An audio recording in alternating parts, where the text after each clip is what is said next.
if you're a woman and you're in a STEM major, that might be very different because you might be the only woman in your classes in a STEM field, versus if you were in more of the health fields or education field, you might have a larger representation of women in your classes. But then thinking about, well, what does that look like when you intersect race into gender?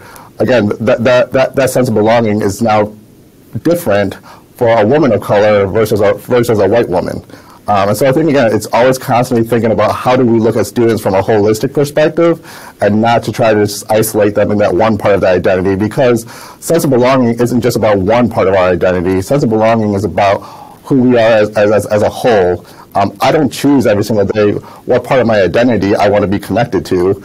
I walk into an environment, and if that environment isn't welcoming to me as a whole, I feel it. And so how do we make sure that when we are thinking about sense of belonging, we're not just isolating one part of our identity, but we're inclusive of all the identities that make up one student?